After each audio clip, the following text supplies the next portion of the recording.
Hello friends, இன்னைக்கு நம்ம cook with குட்டிலிங்க பாக்கால கொஞ்சம் கூட கசப்பே இல்லாமல் ஒரு ஃப்ரை செய்ய போகிறோங்க.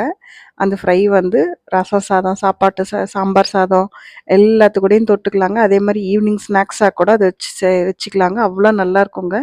இப்போ கிட்ஸ்லாம் ஸ்கூலுக்கு கிளம்பிட்டாங்க இல்லைங்களா, அப்போ அவங்களுக்கு இது மாதிரி சைட் டிஷ்ஷாக கூட செஞ்சு கொடுக்கலாங்க. தயிர் சாதம் மட்டும் கட்டி கொடுத்து இந்த பாவக்காவை வந்து வச்சு கொடுத்தீங்கன்னா போதும். பாவக்கானே தெரியாமல் அவங்க விரும்பி சாப்பிட்டு வருவாங்க. மேலே இருக்க அந்த பாவக்காவை வந்து எப்படி க்ளீன் பண்ணான்னு பார்த்தீங்க இல்லைங்க, அது மாதிரி ஃபுல்லாக க்ளீன் பண்ணிட்டு இது மாதிரி நீளமாக வந்து ரொம்ப மெலிசாக வெட்டிக்கோங்க. நம்ம வெட்டுறதுல தான் இருக்குங்க நம்மளோட பாவக்காயோட சிப்ஸ் வந்து நல்லா கிறிஸ்பாக வர்றது. அதே மாதிரி இந்த பாவக்காய் சிப்ஸ் வந்து ரொம்ப வந்து இது நீங்கள் சொல்லாத வரைக்கும் இது பாவக்காயில் தான் செஞ்சுருக்கோன்னே தெரியாதுங்க. அந்த அளவுக்கு இது வந்து டேஸ்ட்டாகவும் இருக்குங்க. அது மாதிரி கொஞ்சம் கூட கசப்பும் இருக்காதுங்க. இந்த மாதிரி நீங்கள் வந்து நீளமாக கட் பண்ணி எடுத்துக்கோங்க. மேலே அந்த முடிச்சா இருக்கும் இல்லைங்களா, அதில் நைஃப் வச்சு அப்படியே நைஸாக கீறி விட்டிங்கன்னா இது வந்து ரொம்ப சாஃப்டான ஒரு காய் மாதிரி ஆகிடுங்க. அப்புறம் அதை வந்து நீல வாக்கில் இது மாதிரி கட் பண்ணி வச்சுக்கோங்க. இப்போ இதுக்கு எப்படி வந்து நம்ம ஒரு கோட்டிங் கொடுக்கறது அப்படின்னு பார்க்கலாங்க. இது கூட வந்து மஞ்சத்தூள் சேர்த்துக்கிறேங்க. அப்புறம் கொஞ்சமாக மிளகாத்தூள், தனி மிளகாத்தூள் போட்டுக்கிறோங்க. உங்கள் காரத்துக்கு தகுந்த மாதிரி போட்டுக்கோங்க. அப்புறமா உப்பு சேர்த்துக்கலாங்க. கொஞ்சமாக பெருங்காய பவுடரும் போட்டுக்கிட்டாங்க நான். உப்பு, அப்புறம் இஞ்சி பூண்டு பேஸ்ட்டு சேர்த்து இதெல்லாம் நல்லா பிசைஞ்சிக்கோங்க. நீங்கள் எடுத்துக்கிற காய்க்கு தகுந்த மாதிரி உப்பு சேர்த்துக்கோங்க. உப்பு போட்டுட்டு கொஞ்சமாக ஒரே ஒரு ஸ்பூன் தான் பாருங்க நான் இஞ்சி பூண்டு பேஸ்ட்டு போட்டிருக்கேன். இதெல்லாம் நல்லா கலந்து விட்டுருங்க.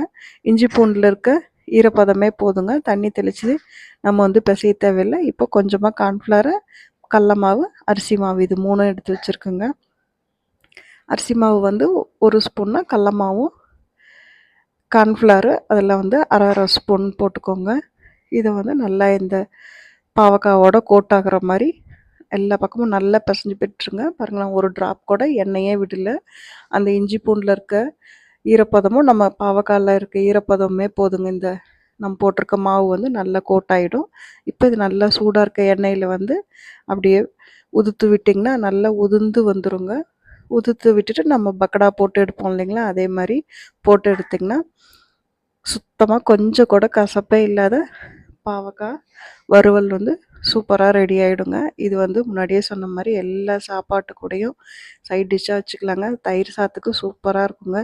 அதே மாதிரி ரசம் சாதத்துக்கு சொல்ல வேண்டாம், அவ்வளோ சூப்பர் காம்போவாக இருக்கும். வெரைட்டி மீல்ஸு கூட இது வந்து தொட்டுக்கலாங்க.